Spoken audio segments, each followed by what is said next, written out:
A paz do Senhor a você e a sua querida família. Vamos mais uma vez meditarmos na bendita palavra de Deus. Evangelho de João, capítulo de número 3, versículos de número 16 e 17. Porque Deus amou o mundo de tal maneira que deu seu Filho unigênito para que todo aquele que nele crê não pereça, mas tenha a vida eterna. Porque Deus enviou seu Filho ao mundo não para que condenasse o mundo, mas para que o mundo fosse salvo por ele. Amados, a nossa gratidão outra vez por ter a cada um dos senhores, a cada uma das senhoras aqui nesse canal diariamente. Por ter você já se inscrito, compartilhado nossos vídeos e também deixado seu comentário, seu like, que é muito importante. Você que ainda não fez, faça isso também. Com isso você vai ajudar bastante esse canal e fazer com que esse conteúdo que nós apresentamos aqui seja enviado a outras pessoas depois de nós. Porque quando você curte, você deixa o seu like, deixa o seu comentário, você se inscreve, a plataforma entende que esse conteúdo é interessante, notifica os inscritos todas as vezes que tiver um conteúdo novo e também envia outras pessoas. Assim nós vamos estar alcançando outras pessoas também depois de nós. Vamos então à meditação da palavra de Deus. Nós lemos em João Evangelho, capítulo 3, versículos 16 e 17. Faz parte de uma história ou de um encontro de um homem com Jesus, um homem por nome Nicodemos, que foi ter com Jesus de noite.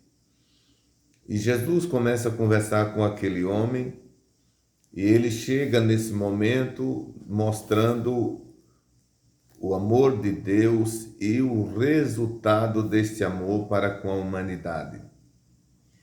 Há um texto bíblico que diz que Deus não quer que ninguém se perca, mas que todos cheguem ao conhecimento do Filho de Deus, ao pleno conhecimento. O ser humano, na ordem da criação divina ou da criação de Deus, o homem é colocado como dizem alguns teólogos, como a coroa da criação de Deus. Logo, o amor de Deus pelo homem, ele é inexplicável. E isso é visto em todo o conteúdo bíblico, ou seja, em toda a Bíblia, nós vemos o homem sempre se distanciando de Deus, mas a Deus sempre tendo uma ação firme, baseada no seu glorioso amor, em busca desse homem que sempre procurou distanciar-se do Deus, do seu Criador. E nesse texto que nós acabamos de ler, Jesus ele mostra o amor de Deus revelado no envio do seu Filho, que era ele próprio que estava falando. Ele mostra que o amor de Deus ele não é provado apenas porque Deus dá o pão, a veste, o calçado, a saúde, uma família, um carro, um emprego. Deus não é misericordioso, não é conhecido apenas por essas manifestações ou por esse cuidado. Mas João começa a mostrar o que Jesus está aqui falando, ou o próprio Jesus falando, que o amor de Deus vai além de todas essas coisas que eu citei. Aí ele diz no versículo de número 16, porque Deus amou o mundo de tal maneira que deu seu Filho unigênito para que todo aquele que nele crê não pereça, mas tenha vida eterna. Observe, o amor de Deus por nós, queridos, ele é tão imensurável que ele pega o seu Filho. A Bíblia chama aqui de unigênito. A palavra unigênito tem a ver com único. Ele deu esse Filho único para morrer por nós no Calvário. A morte que Jesus morreu era considerada a pior morte dada ao maior criminoso da sociedade. Somente os criminosos mais perigosos, julgados mais perigosos na sociedade, eram levados àquele tipo de morte. Com isso nós aprendemos o quanto é grande a gravidade do nosso pecado, o quanto era sombrio o merecimento que nós tínhamos por termos se distanciado de Deus. Mas Deus, provando o seu amor para conosco, envia seu Filho, porque tinha que ser alguém que não tivesse culpa. Jesus é o tipo, quando João está batizando lá no Rio Jordão, Jesus vem se aproximando e João diz assim: eis aí o Cordeiro de Deus que tira o pecado do mundo. João estava citando um exemplo do Velho Testamento, quando o sacrifício era feito por animais. E o animal ele tinha que ser um animal de um ano, ele não podia ser um animal que fosse cego, ele não podia ser um animal que tivesse algum ferimento, ele não podia ser um animal que tivesse algum osso quebrado, ele não podia ser um animal que tivesse algum tipo de inseto, como carrapato e etc. Tinha que ser um animal completamente limpo. Era tanto que ele ficava 7 dias sendo observado pelos sacerdotes até que ele era sacrificado. Porque nesse período, se fosse detectado qualquer dessas coisas que eu citei, ele não podia ser oferecido, era um sacrifício impuro e Deus não ia receber. E quem o oferecesse podia ser punido por Deus com a própria vida, com a perca da própria vida. Aí João diz aí: olha o Cordeiro de Deus que tira o pecado do mundo. Jesus é apresentado ali como o Cordeiro, é o tipo, ou o símbolo, ou o paralelo do Cordeiro do Velho Testamento. Então tinha que ser um animal, no Velho Testamento, sim, um animal com essas características, que significa sem defeito.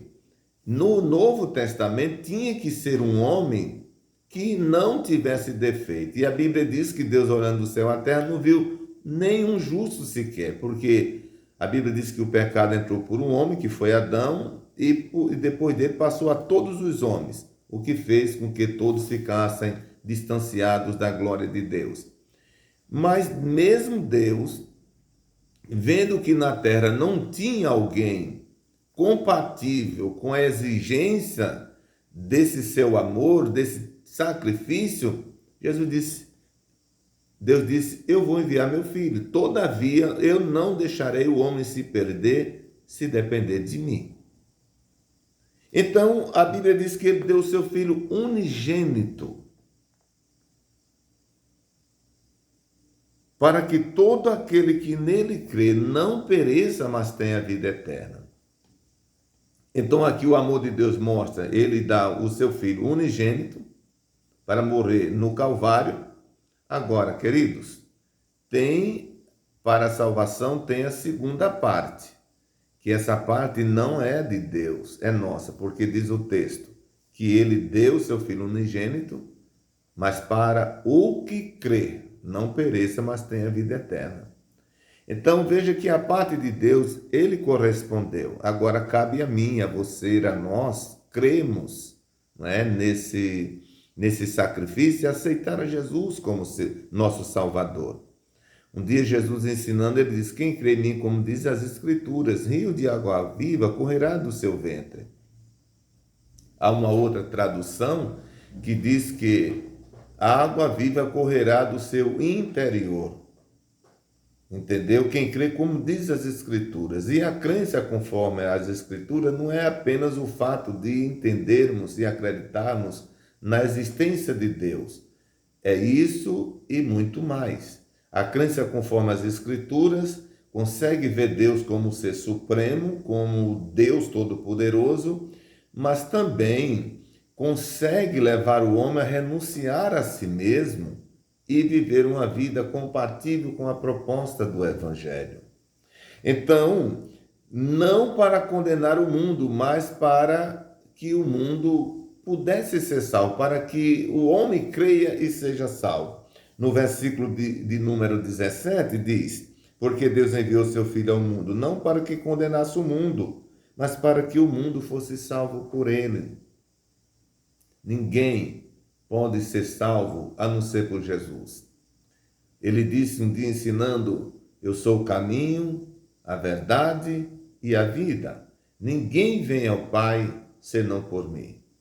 Nós encontramos na história da humanidade, e não diferente nos dias atuais, muitas pessoas procurando vias, caminhos, procurando formas, oferecendo certos sacrifícios em busca da salvação, porque é do ser humano buscar o alívio para si, seja de que ordem for. O instinto humano, ele tem isso, buscar solução para os seus problemas. Mas às vezes não chegam ao seu objetivo porque a busca ou o caminho que trilham em busca desse refúgio, dessa solução, é um caminho que não vai chegar lá. Ele disse: eu sou o caminho. Ou seja, ele não disse eu serei ou fui, ele disse eu sou. Nesse presente momento, Jesus é o caminho que pode levar eu, você, nós a Deus. Então, portanto, você acredite nisso, creia nesta palavra, entregue a sua vida para Jesus. Se você está afastado do Evangelho, por alguma coisa você desistiu, parou, o Senhor Jesus está falando com você neste momento, volte ao seu lugar. Se você ainda não foi, nunca foi crente, mas você está ouvindo esta palavra, não sei que hora do dia, da noite e onde você está, Cristo Jesus, no ato da sua morte, foi por você também. Você não é menos importante do que ninguém, também não é mais importante do que ninguém. O sacrifício de Jesus, o texto diz, o mundo, e o mundo não é feito somente de um nem de dois, o mundo é feito de todos os habitantes da terra. A expressão mundo aqui está falando do globo por inteiro. Está falando de todos os seres humanos, melhor dizendo, que estão no globo. Ele disse, enviou para salvar o mundo. Então, como eu disse, o mundo não é uma pessoa, duas, um estado, uma cidade, um país. O mundo aqui é composto de todos os habitantes da terra. Os que já foram, os que vivem e os que ainda virão. A morte de Jesus abrangiu o passado, o presente e o futuro. Portanto, aceita Jesus como teu Salvador e você será uma pessoa feliz. Neste momento eu vou estar orando, como em todos os nossos vídeos, a gente conclui orando a Deus. Eu vou orar por você, por sua família, e você pode fazer isso aonde você está. Vamos orar juntos? Querido Deus e Pai, em cuja presença nós estamos, agradecidos por mais uma noite que o Senhor nos deu, Senhor. E nela um sono reparador pelo dia que é chegado, neste sábado de manhã.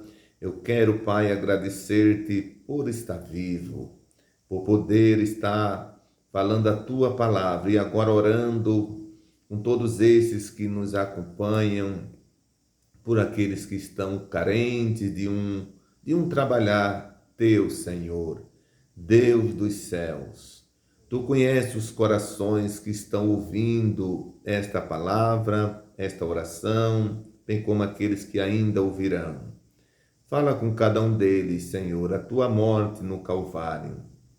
Ela teve por objetivo alcançar a todos, todas as tuas criaturas. Querido Senhor, dá entendimento a todos que ouvem esta palavra. Deus, traga de volta o afastado, desviado, aquele que nunca foi crente, ele possa te aceitar neste momento.